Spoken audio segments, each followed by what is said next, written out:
शायद किसी ने ठीक ही कहा है कि तुम किसी से ज़बरदस्ती ये उम्मीद नहीं कर सकते कि वो भी तुमसे प्यार करे।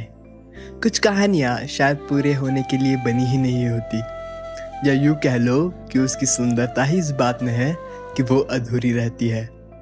और कभी कभी नियति आपको उस इंसान से नहीं मिलाती क्योंकि उसने आपके लिए कुछ अलग सोच के रखा है, कुछ और भी बेहतर।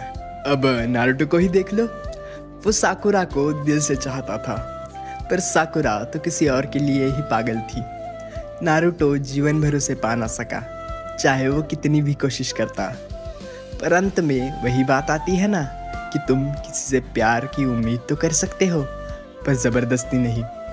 उसने कभी नारुतो की तरफ ध्यान ही नहीं दिया था, पर शायद वो भी उसी कश्मकश से जूझ रही थी जिससे कि नारुतो।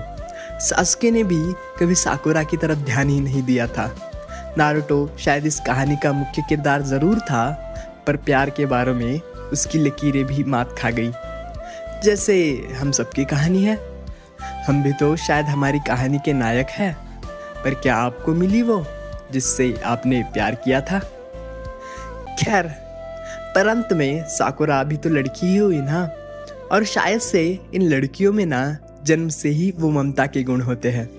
साकुरा भले उसका प्यार स्वीकार ना करे, पर कहीं ना कहीं उसे उसकी चिंता भी थी। साकुरा हर बार उसके लिए खड़ी थी जब नारुतो को किसी की ज़रूरत पड़ी।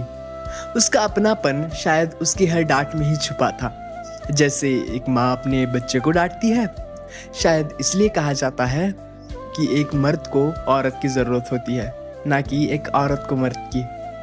क्योंकि एक औरत का दिल सिर्फ प्यार नहीं देता, वो संभालता है, समझता है और कहीं ना कहीं चुपचाप खड़ा रहता है, भले कहानी अधूरी ही क्यों ना रहे।